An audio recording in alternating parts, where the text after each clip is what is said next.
Good morning, everyone. Welcome to a special edition of the MMA OB Daily Podcast. I'm your host, as always, Adam Martin, and I'll be joined by my buddy Cole Shelton here to take you through the UFC Sao Paulo card this weekend.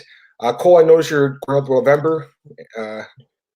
First time growing a mustache, man. I mean, it doesn't look too good, man. I'm not gonna lie. Yeah, me and my friends having a competition who could be the best. I'm probably near the bottom, but yeah, I don't think you're gonna win that, dude.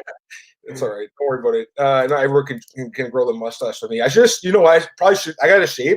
Maybe I'll leave the mustache and next week we'll see. We'll compare who's got the better stash going on. But let's talk about UFC Sao Paulo, Cole. 12 fights on the card. It's in Brazil this Saturday. Just overall thoughts on the card before we break it down in full.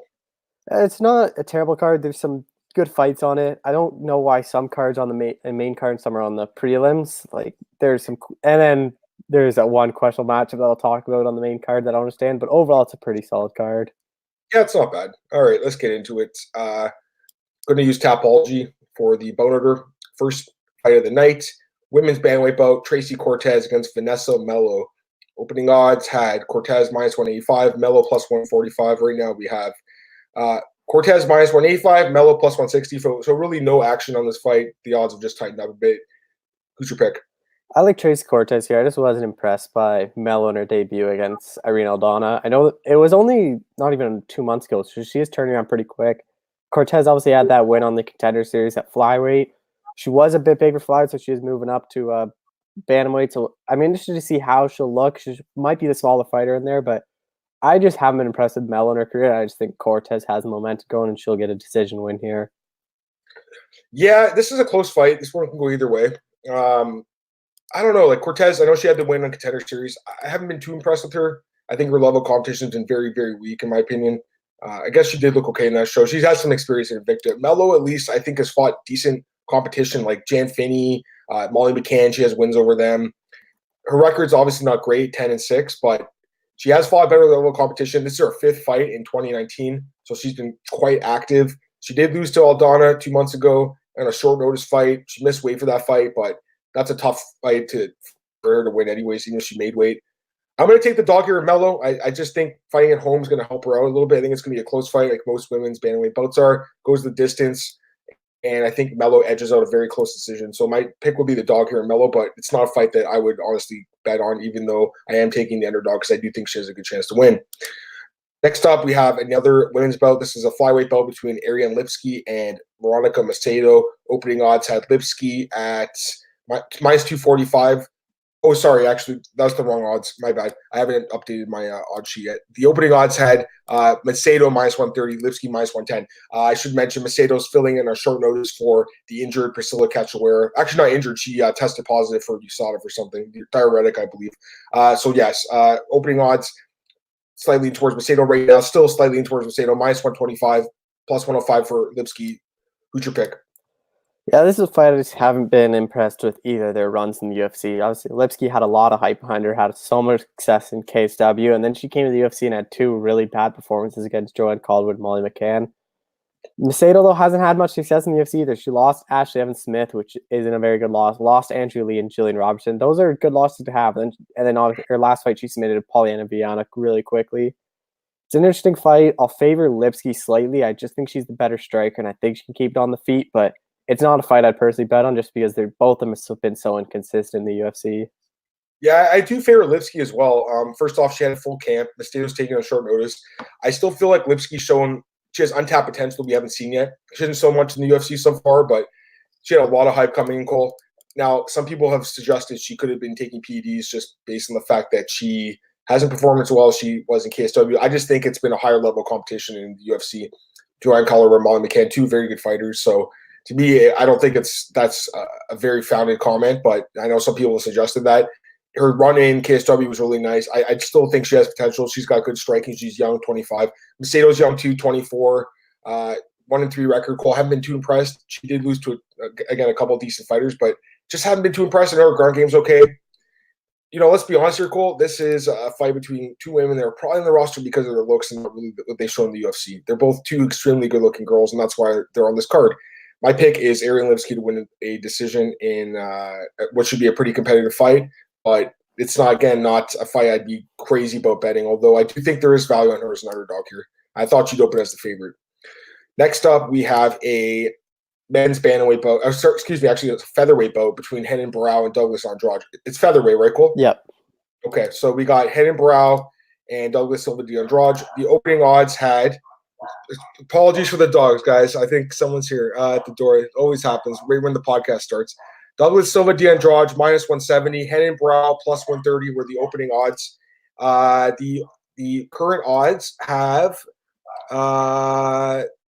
Douglas Silva de Andrade minus 240, Renan Barão plus 200. So the odds really are heavily in favor of de Andrade right now. Who's your pick? I like Andrade here. I don't know why Renan Barão is still in the UFC. He's on a 5-fight losing streak, I think. Yeah, or 4. Yeah, but he's 2-7, I think, in his last 9. He hasn't looked good at all. Like knockout to Luke Sanders lost. The split against Andre Go was a close fight, but then he lost to Brian Geller and Aljamain Sterling. And it's just his level of competition he's fighting is getting lower. Like his last one was Luke Sanders, a guy that's on the borderline of even being on the UFC roster. And Andrade lost to Peter Yan time out, and before that has a win over Marlon Vera. Like he has a good win. I just favor Andrade here. I've really been fading Renan Barão for his past couple of fights. I'll just continue to do it here. I think Andrade wins this fight. I don't know if he'll be able to finish Barrio, but it's going to be a dominant win, I think. Yeah, I like the Andrade too. I think this guy's pretty underrated at 135 or even 145. Not a big guy by any means, but he gets the job done. He's got a good record, 25-3. He's fought good competition, obviously. His record in the UFC is 3-3, but he has that nice win, Cole, over Marlon Vera. That looks really nice right now. The losses to Yan and Font recently by a stoppage, those don't look too good, but those guys are solid fighters, so I'm not going to hold them too much against him.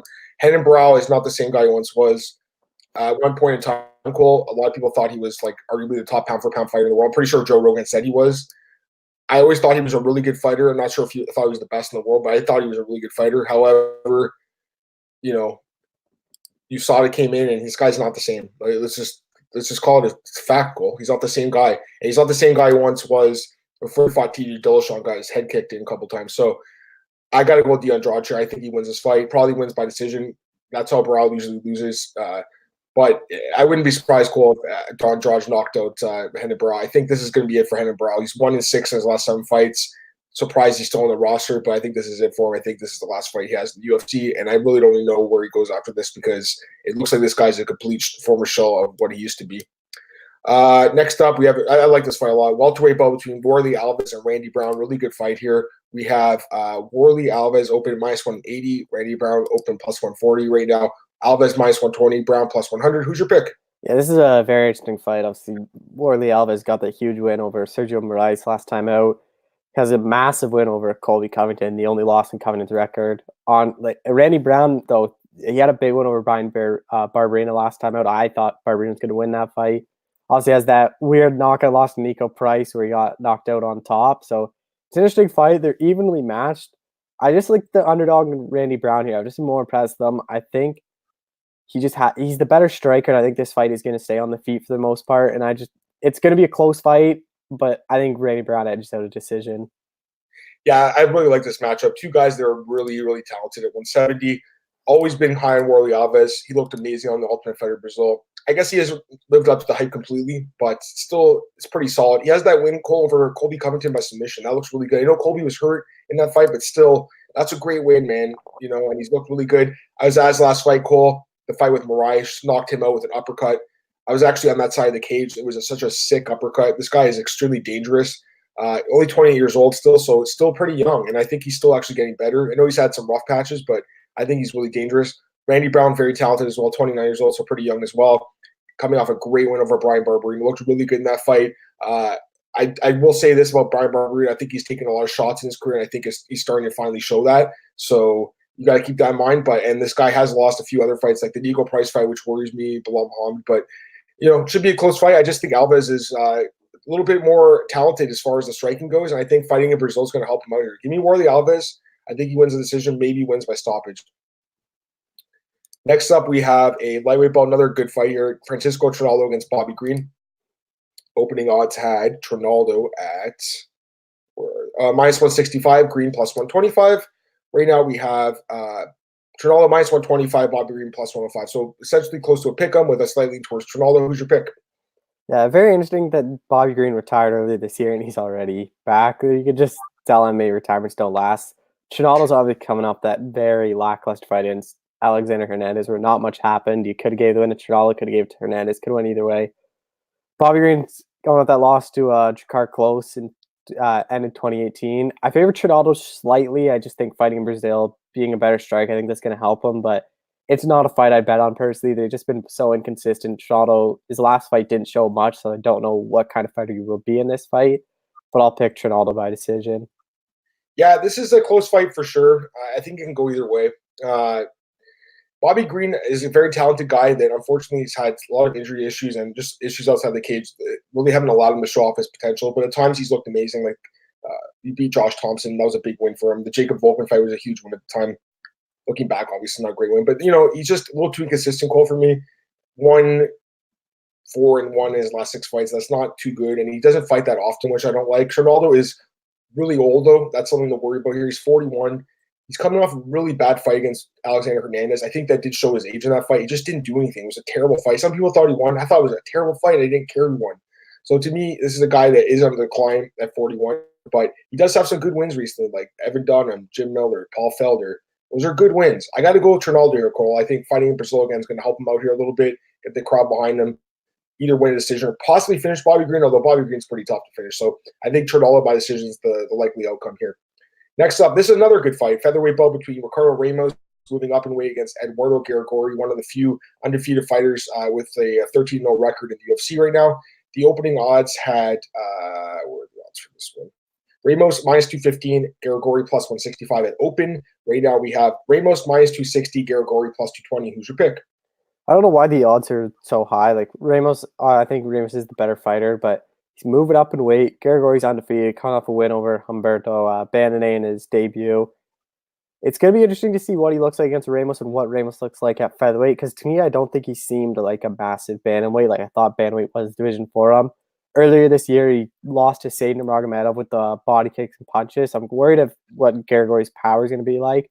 I think the values on Garagorri is this big underdog, but I think Ramos is the better fighter, so I'll pick him by decision. But if the odds keep on going up, I think there's a lot of value on Garagorri. Yeah, I think the odds are a little bit too high as well on Ramos. He's definitely a good fighter. He's very talented. We've seen him look amazing at times in the UFC, like the fight on the UFC, the GSP and Bisping undercard, where he knocked out Amos Zahabi with a spinning back elbow. That was incredible. The wins over Kyung Kang and Tanaka are pretty good as well. The loss to Nurmagomedov obviously wasn't a great loss. That was earlier this year. We bounced back with that win over Newsome. Garagorri did have the fight with Bandené. He looked good in that fight. He's undefeated.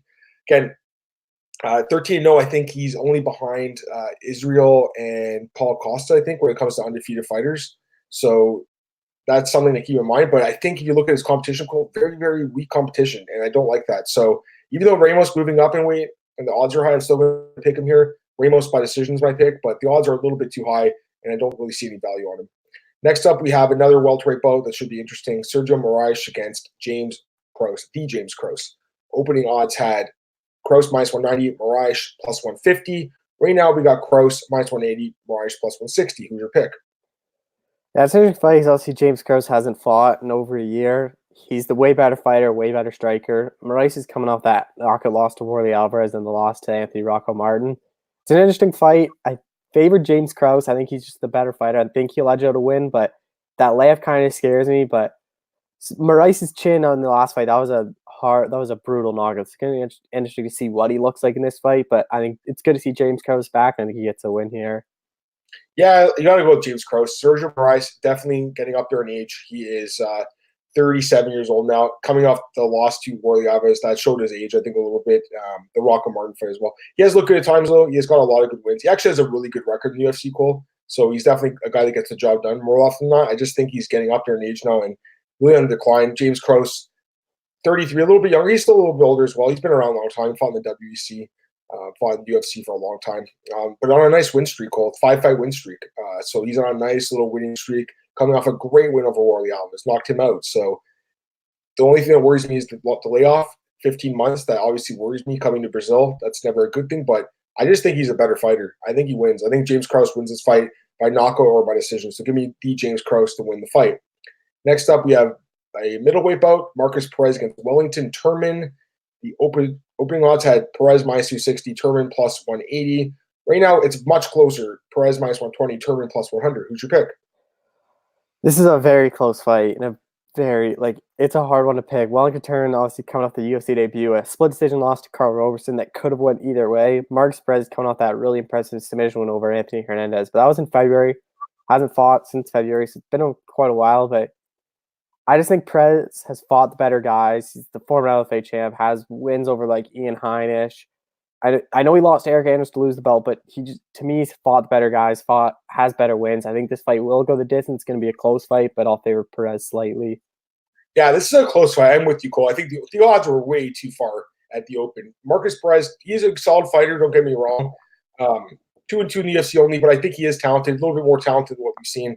That win over Heinisch in LFA was really good. He has a win over Paul Tiago, former UFC veteran. Alcantara, former UFC vet. Then the win over Hernandez was solid. But Turman, much younger here, 23 years old, Cole. So very, very young guy. And the fight with Robertson, honestly, was a close fight. And I think a lot of people thought he won. And he has that win over Leoto Marcio Alexander Jr., which was a solid win. And the guy has quite a bit of experience for a young guy. He has a lot of fights, 18 fights for a 23-year-old. So he's got more upside, I think, here. But Perez has fought better competition for the most part. And I've seen a little bit more of him, a little bit more proven. So my pick's Perez, Cole, but this is another fight that really can go either way, in my opinion. Speaking of fights that can go either way, and this one's a true pick-em fight, we have Antonio Arroyo against Andre Ruiz. The opening odds had them minus 120 apiece. So right now we have the odds basically a pick-em, minus 115 Muniz, minus 105 Arroyo, essentially a pick-em. Who's your pick in this one? See, it's a good fight. I just don't know why it's on the main card. I think there's better fights that could be on the main card over this, but this is a very close fight. They're both very good on the ground. Both on the Contender Series got submission wins. If you look down the record, they have a ton of submission wins, ton of ground and pound wins. So it's going to be interesting if either of them want to shoot and try to get on top control, or maybe someone tries to pull guard and get on the bottom because they trust their ground game. It's going to be interesting. I think this one's going to stay standing, and I just favor Arroyo striking a bit more in this one. But if it goes down the ground, I wouldn't be surprised if Munoz gets a submission. It's a close fight, but I'll favor Arroyo getting a decision with this fight being on the feet for the most part. I honestly think you could flip a coin and pick the winner. This is, in my opinion, almost an impossible fight to pick. Super close. The odds pick them. That's right, because both these guys have a lot going for them, and they're very similar if you look at everything pretty much. Arroyo, 30 years old. Muniz, 29. So the age is essentially the same. Experience does favor Muniz, but Arroyo definitely experienced himself, coming off a nice win in the Contender Series over Steven Regman. 5-fight win streak for him. Muniz coming off a win on Contender Series over Taylor Johnson. 4-fight win streak for him. Close fight, Cole, honestly. Super close. I think I've seen a little bit more of Arroyo that I like, so I'll pick him. But this is a coin flip fight and not a fight that I think you should bet on, because I think it's super close and go either way. All right, next up, we have a lightweight between Charles Oliveira and Jared Gordon. And honestly, Cole, I'll get your thoughts on this one in a sec, but I'm scratching my head about the matchmaking here. Oliveira open minus 335, Gordon plus 245. Right now, Oliveira minus 355, Gordon plus 295. Who's your pick? Why is Charles Oliveira not fighting ranked guys? He's fighting a Jared Gordon, who was, if he lost his last fight, was cut from the UFC. That's who he's fighting when he's ranked. I think he's ranked, 14th in the division? Even ranked? He should be ranked. I'm not even sure. I think he might be at the bottom, 14 or 15, or he's kind of in that 16 to 17 range, but he's 13. He's 13. Yeah. I don't get the matching. There's no risk for Jared Gordon in this fight. If he loses, he was supposed to lose. If he wins, now he's a ranked fighter. Come on. But I think Charles Oliveira gets him down to the ground, submits him in the first round. But all of it, it's just dumb matchmaking. I don't know why this fight's booked. Oliveira's going to get another win, extend his winning streak, and he better fight someone in the top 10 next. Yeah, I like Oliveira a lot in this fight. Gordon is tough. Maybe that's what the UFC is thinking here, that he can just kind of out-tough Oliveira. I don't see it, though, Cole. Oliveira is so good. His ground game is incredible. Probably one of the best ground games in the UFC. And you know what's crazy, Cole? He's only 30. He's only 30 years old. He's actually younger than me somehow. He's been in the UFC forever. And he's got amazing wins in his career. He's on a nice win streak, 5-fight win streak. Won his last fight by 5 fights by stoppage. He has that one knockout over Nick Lentz and the 4 submissions.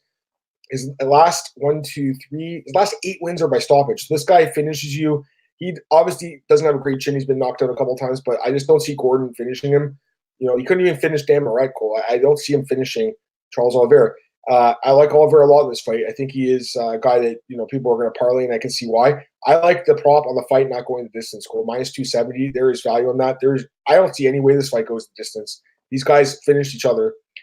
They're just finishers. Either someone gets knocked out or submitted. I think Oliveira is going to be the one doing it.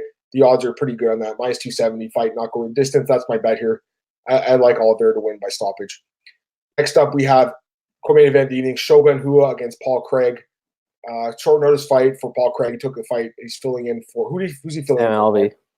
Sam Alvey. There you go. And that fight, you didn't like that fight. We have opening odds were this Rua minus 215, Craig plus 165. Right now we have Rua minus 270, Craig plus 230. Who's your pick? I like Shogun Rua, and I think he's going to knock out Paul Craig. Paul Craig, he's been knocked out before, knocked out earlier this year out cold against Alonzo Manifield, lost to Khalil Roundtree by knockout, lost to Tyson Pedro by knockout. Shogun Rua obviously hasn't fought since December last year, but it was a very impressive win over Tyson Pedro, a guy so many people were high on, and everyone kind of expected Shogun to lose that fight.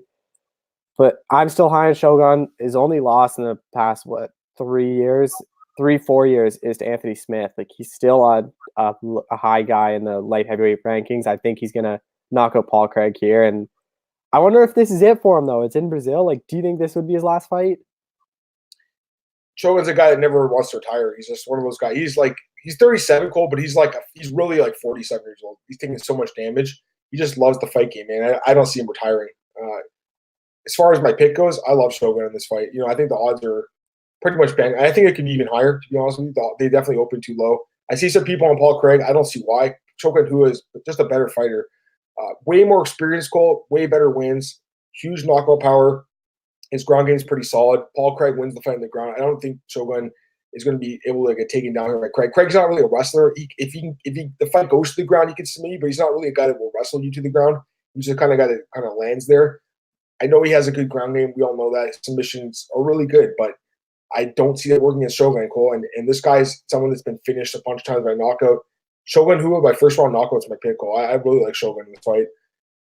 The prop on Shogun inside the distance, minus 140. I think he wins by stoppage in the first round. So that's my pick. Finally, main event of the evening. I love this matchup. Jan Blachowicz against Ronaldo Souza. Main event of the evening. 205-pound fight. Souza moving up. Opening odds, minus 185 for Blachowicz, plus 145 for Souza. Right now we have Blachowicz minus 190, Souza plus 165. Who's your pick? I'm really like Jan Blachowicz in this fight. I don't think the extra 20 pounds will do Souza favors. I don't think he's going to get Jan down. I think Jan's going to be too big to get taken down. And if he gets taken down, he has really good jiu-jitsu game. He's submitted a lot of people. I think on the feet, Blachowicz's power will be too much for Souza, and I think he's going to TKO him in the second or third round. I love this fight, Cole. Both guys. If Blachowicz wins in the first round, I think he could possibly get the title shot. It just depends how impressive it is. He goes out there and head kicks Souza. He might be able to jump in line for that title shot. The guy's definitely dangerous. He's a good fighter. He's got good striking, good takedown defense. It's a very strong guy, a big dude, 6'2", 78-inch reach. But I don't think people should sleep on Souza here. I know he's a little bit older, 39. Blachowicz 36, so they're both older, but Souza obviously kind of. You would think it near the end of his career. I know he hasn't looked great lately, but Cole. But I still love Souza, man. The guy is so dangerous. In my opinion, Cole, the best fighter to never fight for a UFC title ever in UFC history. Never fought for the title. Crazy. If he goes in there and wins this fight in impressive fashion, if he submits or knocks out Blachowicz, he could jump in line too. So this is an interesting fight. I feel like the UFC was waiting for this matchup before they determined who was going to be next for Jon Jones. Cole, I'm actually going to go with the dog here. I know it's crazy because Blachowicz has looked really good. He's the bigger guy, more proven at 205, but I like Souza a little bit. I think as a dog, he's got some value here personally. The guy's got great striking. His ground game's absolutely amazing. Good wrestling, a pretty good chin for the most part, good cardio. I know the fight with Hermanson wasn't a great fight. It was a bad performance by him. I'm not going to write him off after one bad fight. My pick's Souza to win this fight. I think he'd actually finish Jan Blachowicz. I know it's crazy to think that, but that's just kind of what I'm thinking here. I wouldn't be surprised if he loses, though. He's a dog for a reason. So my pick's Souza to win the fight. Any other thoughts on this card before we move on to the next one? No, it's kind of weird they have this one and they have the 2-week break in a row. I think it's kind of weird for the UFC to go 2 weeks in a row. I don't know why they would have put a card like end of November or something, then take a week break and put it in the summer, put it somewhere else. They have like 9 straight weeks. Yeah, it is a little strange, but you know what, Cole? I think all of us need a break. Like, I just kind of wish it was only 1 week, but hey, it is what it is. All right. I want to tell people that are watching right now, feel free to send a question in. We'll answer the question at the end of the show if you have one. So throw them in there in the chat. We'll definitely see them and answer them. We're going to go talk about Bellator right now, Bellator 234. This thing actually takes place Thursday, so it'll be on tape delay. Cole, talk about that. Why pull the odds out? Why is Bellator doing tape delay in 2019? It's the stupidest thing. Live sports is the dumbest thing to tape delay because then when outlets in Israel are going to put out the results, all the American sites are going to pick it up, and then everyone's going to get mad that the fight got spoiled for them. Well, that's Bellator's own fault for doing tape delay. You have DAZN for a reason. Stream it on DAZN live, and then if you want, you can still do a tape delay on Paramount Network, but don't only do tape delay. Yeah, no, I'm 100% with you. It's ridiculous. Okay, so anyways, let's talk about this. Cole, we have odds. We have odds. Crazy enough. They actually got the Bellator odds out somewhat early this week. All right, let's talk about these. There's 4 fights that have odds. Middleweight bout, Austin Vanderford, Mr. Van Zandt against Grajic Bozanin. Opening odds had Vanderford minus 565, Bozanin plus 375. Right now, the odds actually shift a little bit towards Vanderford minus 650. Bozanin plus 420. That's who's your pick? I like Austin Vanderford here. I don't know why Bellator is kind of given that like MVP style matchmaking where he's fighting guys no one really knows. Like, give him these step ups. Like, he's proven on the Contender Series. He's proven in his whole career that he can fight the top guys. Give him someone like John Salter. Give him someone like Castello Vancinis, like just happened last week. Like, even if you give him Castello, he's gone at the loss. Like, Vanderford needs to step up in competition. No one cares to see him fight in these fights that are set up for him to win. Yeah, this is another setup fight for sure. Vanderford, undefeated prospect. People want to hate on him because his wife's Paige Van Zandt. I think the guy's a really good prospect personally. I don't know too much about Bozanin, so that's why I would be somewhat hesitant about throwing a minus 650 favorite to a parlay. I know everyone's going to do it. I get why. But, this guy, he does have some finishes cool in his career. Who knows? And maybe he goes in there and knocks out Vanderford. We haven't really seen Vanderford tested against someone with power like this. So I don't know. My pick's Vanderford. I'm not going to overthink it. I think he wins by stoppage, but I just don't know if really throwing a minus 650 parlay against a guy you've never really seen fight is a smart idea. Next up, we have a women's, I think, featherweight bout, if I'm not mistaken. Yeah, Olga Rubin against Sinead Kavanagh. Opening odds had Rubin minus 350, Kavanagh plus 250. Who's your pick? I like Olga Rubin here. I've just been way more high on her. She's coming out the loss to Julia Butler. She didn't look that impressive. But Sinead Kavanagh is a 5-4 fighter. 2 straight losses to Janae Harding and Leslie Smith. She hasn't looked that impressive. I think Rubin in Israel, where she's from, going to get a nice rebound win after the title fight loss. Yeah, Rubin fighting, I think, in Israel is going to really help her for sure. She's fought in Israel a few times and has looked really good. I know that she lost to Bud, but come on, Cole, that was a fight that really should have been booked. She didn't have enough experience for that fight, so I'm not surprised she lost. Before that, looked okay. Kavanagh has really struggled. She's 1-4 in her last 5 fights. Just really hasn't looked good. And yeah, I like Rubin here, but again, it's kind of crazy odds. Although Bellator, let's face it, most of the big favorites do usually win. Another huge favorite here, Cole. Oh my God, minus 810 for Sydney Outlaw against Roger Huerta plus 470. I mean, who's your pick? And do you think there's any value on Huerta as a massive underdog? Look, Sydney Outlaw is good. He's on a huge winning streak. The UFC, I think, really missed a chance at signing him after the Contender Series. Like, they signed so many guys that don't have good fights, but they get a finish because Dana White's all about the finish. Outlaw didn't get a finish, but he dominated that fight, and he's one of those guys that's UFC caliber. And I think that's just Dana White's stubbornness, basically being like, if you don't finish a fight, you're not getting signed. But why in any world is Sydney Outlaw a minus 800 favorite against anyone? I know Roger Hayda's been on a losing streak, lost 2 in a row, but look who he lost. We lost to Patricky Pipple and Benson Henderson. Those are 2 of the top guys. I don't know if Sydney Outlaw is that. I like Outlaw in this fight, but no way there's any value putting him at minus 800. Yeah, that's crazy. I don't get it either. It's too high. This is actually somewhat of a step up, if anything. I mean, Roger Huerta, yeah, he's old and he's not the same guy he once was when he was like one of the top prospects in the UFC lightweight division, but still an extremely experienced guy. Cole fought everyone in the lightweight division all over the world. He's got like 36 fights. This is 37th fight, so he's got a ton of fights. And outlawed 16 fights, so huge experience out of Huerta. That's enough for me to stay away from this. I wouldn't bet -810. Would I put money on Huerta as a dog? Probably not. But I think there's more value on Huerta as a dog at +470 than outlaw. I think some people, if they have some like pocket change, want to throw it on Huerta. I don't think that's the worst bet in the world. You just want to make the card a little bit more interesting if you're watching it. But yeah, my pick's in the outlaw call. I don't want to overthink it. I'm just saying I don't think the odds are right here. They're way too high. Finally, we have the main event of the evening: Sergey Kharitonov against Linton Vassell, heavyweights. Kharitonov -270, Vassell +190. Who's your pick? I like Sergey Kharitonov. I think he's going to knock out Linton Vassell. I've been very impressed with Kharitonov. Vassell's coming off 3 straight losses. Lost to Bader, Davison, Valentin Modevsky. He's moving up in weight. Kharitonov, I think, should have been fighting Bader for the heavyweight title next. I'm surprised this fight's booked, but I think this is going to be another win. He just coming off that win over Matt Mitchell on the knockout win, which is impressive. I think he's going to do the same to Linton Vassell with a second-round TKO. Yeah, I like Kharitonov too, no doubt about it. The guy's a very impressive fighter. Huge knockout power. He's looked great lately. Mitrione, Nelson, good wins there, Cole. Experience fall over the world. Just a big puncher. Linton Vassell moving up heavyweight. I don't think he's fought heavyweight before. I guess his last fight was, but didn't look too good against Modevsky. This guy at one point actually looked like a pretty good prospect, Cole. I just think he's kind of lost it a little bit along the way. So my pick's Kharitonov. I think he wins in the first round by KO. And that's my pick for that. So I picked all the favorites though, Cole, but the odds are a little crazy. So some people might want to be tempted to throw all 4 favorites in the parlay. I don't necessarily think it's a terrible bet. I just think that there is a chance that one of these guys is going to lose, and that's the problem when you just blindly put chalk in the parlay. Actually, I'm just going to see what the odds are if you do parlay all 4 favorites. Although again, I think the odds are a little crazy. Kharitonov, Outlaw, Rubin, and then my God, you have to get all 4 right just to get +128 odds. It's not really worth it. Go look at the UFC card and see if there's a pickup fight you like better. All right, let's talk about a few other things before we get out of here. UFC Moscow. I did break down the whole fights yesterday on my podcast, but I want to talk about a little bit with you.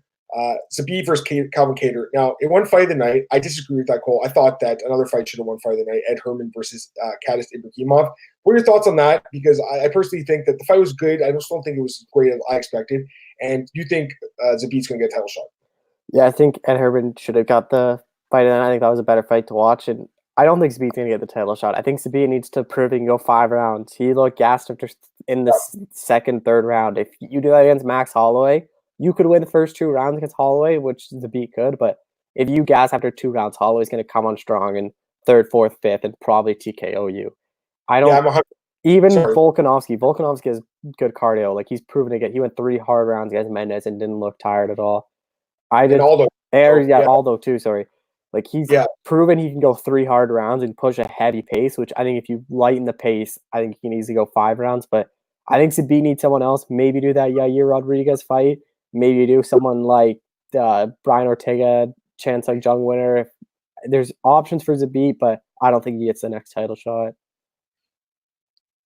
It's like the more I see of it from Zabit, the less I like about him, Cole. I don't know. I'm not as sold as him as I once was. When he came to the UFC and he had those first couple wins, I was like, man, this guy is going to be a title challenger and probably win the belt. But now that I've seen him fight like a step up against Stevens and Kattar, I wasn't too impressed. Even the Kyle Bochniak fight, Cole, he really faded in that last round. That really worries about me. I don't like the UFC giving title shots to guys that haven't fought 5 rounds. And this is a guy that hasn't fought 5 rounds yet. I think if he does fight Max, I think he gets broken in the 4th and 5th round. If he fights Volkanovski, I think Volkanovski could push him hard, that pace like you talked about. So the guy's talented, don't get me wrong. I think that, he's held back a little bit in his last few fights. I think he can show more. But the lack of cardio really concerns me going forward against elite competition. So the guy is definitely solid, don't get me wrong. He's got a well-rounded game, great submissions, great striking, but there's just something missing about his game, and I think it's the cardio, Cole, and I don't think he can go the full distance. I think if he goes to the 4th round, I think he'll get finished personally. So the guy's talented, but I wasn't too impressed by this fight. And, quickly before we get to the next one, Kattar, I feel like this was a missed opportunity for him, Cole. Like, I just didn't see that urgency and aggressiveness out of him that I saw in the last fights against Ricardo Lamas and Fishgold. I don't know what you thought about his performance, but I just wasn't too impressed by his performance. Yeah, he was just too gun-shy, I think, in the first round to pull the trigger. And then as the fight went on, this late second, then the entire 3rd round, he's like, oh, like, my striking is better than Zabit. Like, I can do some damage here. But it was too late because Zabit already won the first 2 rounds. I agree with that. Okay, so next fight, heavyweight, Alexander Volkov. Not surprisingly, defeats Greg Hardy by decision. I think most people saw that coming. Mike, okay, so first off, I got two questions about this. Volkov, Francis Ngannou called him out. Do you think the UFC makes that fight? Do you think they book it as the main event of UFC France 2020? It's interesting because Volkov and Dos Santos said they want to rebook that fight. So it's going to be interesting to see what the UFC does because I would rather see Dos Santos Volkov, in my opinion, because I think Volkov is too much of a step down for Ngannou. But it's weird because Ngannou doesn't really have anyone to fight. He's kind of in this weird thing where he's beat a lot of the guys below him, like he's beat Curtis Blades. Yeah. One fight I think of, and maybe you do the Derek Lewis rematch and hope it's better than the first fight. Yeah. That's the only one that really makes sense. And, I actually had Derek Lewis as a big dog in that one. I wouldn't pick him in the rematch. I would pick Ngannou, but maybe the fight would be better this time around. I don't know. Well, especially because Lewis is so scared because his back, and he's saying now that he's lost weight, his back's not hurt, and Ngannou has that confidence back. Like, I think it makes sense. I'm with you. We'll see. I mean, that might be the only fight right now that could actually be booked because it looks like he'll be waiting a while for that title shot. My other question for this fight, Greg Hardy picks up the loss, 2-2 and 1-0 contest in the UFC. However, 5 fights in the year 2019. Put aside his domestic violence past, what were your thoughts on Greg Hardy as an MMA fighter in 2019? I had mixed thoughts. I think he has a lot of knockout power. He's obviously an athletic freak from the NFL, but if you look at his wins, Juan Adams was a good win. I picked Adams in that fight. I thought Adams was too much of a step up, and that was a really impressive win. But his other win, Dmitry Smolyakov, that was a guy the UFC purposely picked, signed after cutting him to fight Hardy. And then obviously the DQ in his first fight, that was just not knowing the rules enough. Then obviously the inhaler, not knowing the rules enough. I think he has some good skills. Like his striking is very impressive. His takedown defense, from what we've seen, is impressive. I just think this was a growing year for him. I think he'll be better next year, but it's interesting to see what he is because obviously the Volkov fight was too much of a step up. So I want to see him. Everyone was clamoring to see him ranked opponents. I don't think he gets another ranked opponent. I think you got to fight someone in that like 16 to 20 range and see what he does from there. But it's going to be interesting to see what the UFC does and what they match him up with next year. Yeah, just purely as an MMA fighter, I mean, I think he had a decent rookie season. 2-2-1 is not bad. Like, really is 3-2. And the fight with Crowder, that could have been a win too. I mean, if he didn't screw up. So I think he did learn on the job a little bit. We have to give him that. Like I said, I talked about Greg Hardy a lot, and I know why people hate the guy, and I get that. I just think you got to look at things objectively a little bit as just an MMA fighter. The guy's not bad. He's not as bad as we all thought. As far as who he goes with next, Cole, what about Mo Green? What do you think of that fight, Cole? Yeah, see, that's a fight. Like, that's on like in that 16 to 20 range. That'll be perfect for Greg Hardy. Yeah, exactly. Actually, he's ranked number 15. Oh, he is ranked. Sure. And I guess really, it's a step down from the number 6 guy. You could also do that Tai Tuivasa fight that you talked a little bit about that you said you liked a little while ago. So maybe that one. But Greg Hardy's here to stay. I mean, better or worse, the UFC likes the guy. He brings in eyeballs. People talk about him. Let's see what else on this card. Just a few other things here. Again, I've talked about it, but talked about that Herman fight. Danny Roberts, nice knockout. Rocco Martin, nice win there. Magomed Ankalaev, great win for sure. David Zawada, nice win. Actually, how about this one? Carl Robertson fought Roman Kopylov. I don't know if you watched this fight, Cole, the third round, the eye poke. Robertson said he couldn't see the referee and the doctor let him continue. How maddening is it seeing the inconsistencies between these commissions? Like the Nate Diaz fight where he's like, I want to fight and I can see, and they don't let him fight. And then this guy says he can't see and they still let him fight. Just crazy, right? Yeah, and his eye was bleeding. Like right when you see, I know it was his eyelid, but right when you see that, you got to be like, you're done. Like, the fight should have been stopped for sure. Yeah, I'm with you, Cole. It should have been stopped. Like, I know he got the win anyways. He would have won the fight though. It would have went to the scorecards. It was done 2 rounds, so it would have been a tactical decision, and he would have won 2018 on the scorecards. He won the first 2 rounds. So yeah, I think it should have went, but it is what it is. And anyone else on the card you want to talk about? Just David Zawada, obviously, that was a huge win over Nurmagomedov. Looking back, I don't know why Nurmagomedov was a huge favorite because even in PFL, he didn't have a lot of success. I think a lot of people were so high on him just because of the last name, but I don't know. Zawada, it was a huge win for him because that kept his UFC job, and it's going to be interesting what the UFC does with Nurmagomedov now. Yeah, I'm with you. The guy got some deficiencies in his defensive grappling for sure. And honestly, Cole, only a 1-1-1 record. So I'm with you. Like, he maybe is a little bit overpriced coming to the UFC. All right, let's talk about Bellator 233 quickly. Main event of the evening, John Salter defeats Costello Vanstinas. Do you think Salter gets a rematch with Lovato Jr. once the Masasi fight's done with? I think he could. I think he deserves it. He's on a big winning streak in Bellator. His only loss in Bellator is to Lovato Jr. It's a fight. He wants to get back. I think it makes sense after you do Masasi, but it's going to be interesting because he's up there. But Bellator's middleweight division is kind of doesn't have a whole lot of big names. I don't know who else he would fight. So he's kind of right there to fight the winner of Lovato Musasi. Andrew Capel defeats King Mo by knockout. King Mo retires 4 straight knockout losses. Cole, do you think he made the right call? And what do you think about Andrew Capel's performance? I don't think King Mo should have even came back for this fight. I know he said I wanted to. He just didn't feel right not retiring with Scott Coker, giving Scott Coker help him build his career. But this was a setup fight. They found a 35-year-old from the regional scenes, or 30 something from the regional scene that's never fought in any big promotion to fight King Mo. This is a setup fight for King Mo to go out on top, and he gets caught and gets knocked out. It's good for Andrew Capel. He's going to have a lot of hype behind him. He signed a 3-fight deal with Bellator. Bellator is probably going to keep him around. They can market him as the guy that knocked out King Mo, but I want to see more from him. He didn't look too impressive in the fight until he got the knockout punch. It's going to be interesting to see what Bellator does with him. Yeah, I'm with you. I was impressed by his performance, but King Mo definitely at the end of his career, and I think he definitely. I'm with you, Cole. I think he should have hung up his glove. I think he did retire before the last fight against Yuri, and then he came back for this one. He wanted to get a win and go on the top. But it's very rare, Cole, that guys go on top. Chris Lytle's one of the few guys that got the knockout or got a submission win over Dan Hardy and finished his career. Very few guys get to go on top. GSP is another guy. Very, very few. So not surprised. But overall, I think a very good career. Big John was calling him a legend, saying he's a legend in the sport. What do you think about that? I don't really agree with that. I think it's borderline. I think if you talk to fighters will say he's a legend just from what he's done.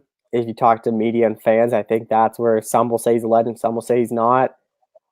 I don't know. He had a good career, Strikeforce champ, won a Risen tournament, but he never had that huge reign as a title champion. Never won the Bellator belt.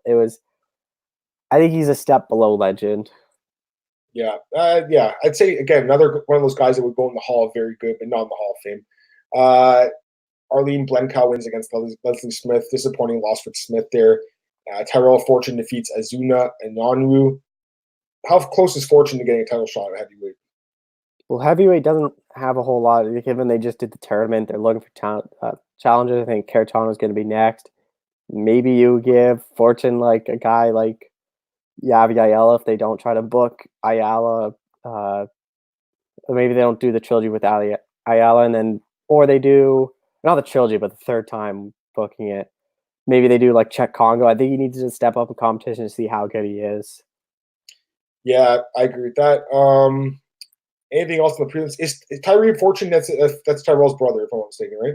I think so. Yeah. Logan Storley, he gets the win. Julius Anglicus, Kyle Kruckmer. Did you watch the prelims? I didn't watch the prelims. Did you watch them? No, I didn't. No worries. I think you covered the card, right? So that's why I was asking. Nick Diaz. I talked about this on other podcasts today. My God, man. Poor guy. He needs to get help. I mean, really, I don't want to see him fight again, Cole. Do you? No, and I don't know. I get Nick Diaz is a big name, and a big interview. No one's heard from him, but I think ESPN, I don't know if they should have released that. Like, what kind of person has a taped interview for an hour and 40 minutes? They edit to cut it down and still go, yeah, we should send this out. Like, I don't think they should have sent it out. Even if you lose the connection with Nick Diaz for Ariel, like, I don't know. It was really hard to see. Like, the guy's obviously suffering from brain damage. I think a lot of people on Twitter were saying CTE. I think is possibly a case, but I don't want to see him fight after watching that at all. Yeah, no, I'm with you on that one. I'm not interested either. Calls out Masvidal doesn't make sense. It's crazy. They were supposed to fight at UFC 235, Cole. He's saying that he has no idea why or when that fight was announced. I'm pretty sure the UFC announced that fight, Cole. He was on the poster. Well, no, Brett Okamoto announced it by Dana White. So there you go. There you go. The UFC's mouthpiece. Anything else you want to talk about? Well, okay, all right. Now, I didn't talk about this on my podcast, and a lot of people they're not too big of fans of this fight or this guy. But I got to ask you, since you watched it and you covered this fight, Logan Paul versus KSI, thoughts on the fight. Who do you think won the fight? We got to talk about it for a second. Oh, I felt so bad watching this. I'm like, why am I doing this to myself? I don't know. I thought KSI won 4-2. So I don't know how. And then the 2-point deduction. I had 48-44 with the 2-point deduction. I don't know how anyone thought Logan Paul won. Like, basically, like, I don't know how you could have thought Logan Paul won the fight because all he did was just avoid punches, but he didn't throw anything. So even if he avoided like 50 punches and KSI still landed 10 and Paul landed 0, I'm giving the round to KSI because he was the one that landed. He was the aggressor. It was not a good fight, but did you see Eddie Hearn came out and said, Eddie Hearn DAZN came out, this is how big it was. It did more pay-per-view buys in the UK than Anthony Joshua and Andy Ruiz, and it is the most watched boxing fight on DAZN in their like a history. So it did more than Canelo Kovalev. It's done more than any DAZN boxing fight. Crazy, man. I mean, people are going to hate on these guys, but they made money, you know. And DAZN, they did really well. I saw the school salaries quote, $900,000 a piece. That's pretty good for those guys. KSI doesn't want to have the rematch, the trilogy fight. He says he wants to see CM Punk fight Logan Paul. And Logan Paul says that he's open to it. He's not 100% sure what he's going to do next. But now we do have actually odds opened up today for CM Punk versus Logan Paul on MMA. CM Punk open -225, Paul +175. Do you think this fight actually happens? Do you think it happens in the UFC? And what do you think of the odds? I hope it doesn't happen. I think Logan Paul is a much better MMA fighter than he is a boxer because I think he was a state champion or came second in Ohio in high school. Obviously, he's a good wrestler. You don't know how much of the wrestling he's retained, given he's now in his middle 20s. CM Punk didn't show much in the UFC. I hope it's not a fight the UFC makes, but if you do it outside of the UFC, maybe do some promotions trying to get eyeballs, it makes sense. But I don't think, no way a local promotion would pay enough for CM Punk and Logan Paul to put that fight on. So I think it's UFC or bust, and I don't think it happens in the UFC. We'll see. I mean, they gave CM Punk 2 fights. Like, Dana White's open to making money, and I think it's possible. Tyson Fury is another guy they're talking about. You know, he's been training with Darren Till. I don't know if you saw the videos. Listen, he's just hitting pads. He looked good, though, and Darren Till's saying he's a dangerous guy. He's only 31. There's a lot of heavyweights in MMA that have made the transition at a later stage. Greg Hardy had no experience. He's fighting top 15 guys now, top 10 guys in the UFC. I think Tyson Fury beats a lot of the guys in the UFC right now. I'll be honest, Cole, because he's just such a big puncher and such a tough dude. I know his wrestling, I don't think he's ever trained. Maybe he has, I don't really know. But do you think he's seriously considering this? And do you think that it's possible? Because now we have Stipe Miocic calling it, and we have Francis Ngannou calling it. I don't know why he would be interested. You're in the UFC, you're going to make, what, 500 grand? Boxing, you're making 30 million. Like, it makes no sense for him that Deontay Wilder rematches there in boxing. You can fight Joshua Ruiz. You can fight. There's so many fights in boxing, and he can have one boxing fight and probably make more than 5 UFC fights if you were to do it. Yeah, I'm with you. But you know what, Cole? I'm not writing this off. I think it actually has more legs than I thought at first. I think there's a chance this could happen. And I don't know if you saw this today, but Tyson's Fury dad called out Dana White for talking smack about Tyson. So big John Fury wants to fight big bad Dana White. Anything else you want to talk about, man? Anything we missed? Any fight announcements? Anything you want to talk about? No, I think we covered everything. That's all I want to cover. Just Bellator and the UFC. Yeah, I'm just checking to see if we missed anything here. Well, actually, I just want to touch on one thing. I know you touched on your podcast. What do you make of the UFC just sending out one tweet saying go to rally at the end of November or the end of January, but they have nothing on the first quarter schedule? Like, it's weird. I don't know. Normally, I thought they'd always do it on TV. They announced like 3 months. It's kind of weird. They're just sending out a tweet that just said, "We're going here." Like, yeah, and going head to head with Bellator, the Cyborg card. I mean, I'm not surprised by that. They obviously want to steal views from that, but I think that it kind of sucks for MMA fans. I think they want to see both fights. I don't like when they go head to head. I know it's going to happen at some points, but this didn't really have to happen in my opinion. So we'll see what happens. Cool. I mean, that's just a fight night card.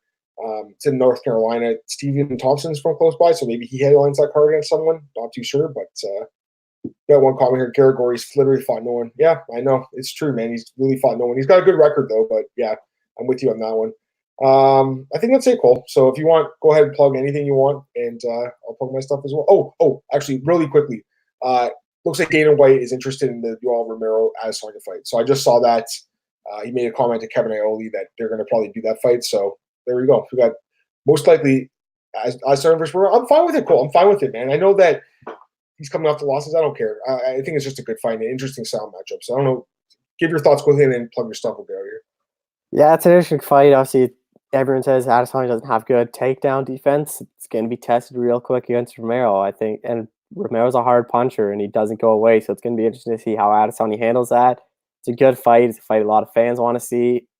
He's coming off 2 losses, which makes it hard to sell, but I think it still sells, and it's going to be interesting. I think Cannonier was the next guy, but I think he needs a win. Give him like Whitaker or something. If he gets over Whitaker, he deserves the next shot. But yeah, it's an interesting fight. I'm glad they're doing it. But just my stuff, Twitter at Shelton91. This week I talked to Kevin Lee. That's up about what he wants next. Last week I had something up with Johnny Walker. It was about his loss. It was really opening. He basically said he was going through a lot of stuff. Like he was sad. He was away from his family. He just wasn't focused on fighting anymore. And this week I just don't. I talked to Jan Blachowicz. That's the only interview I did for this card. It was hard to get a lot of people. A lot of people are Brazilians. They don't speak English. So yeah, everything else is on my Twitter. Sweet. Yeah. Thanks again for joining me, Cole. I always appreciate it, man. You guys can check me on Twitter at MMAdammartin.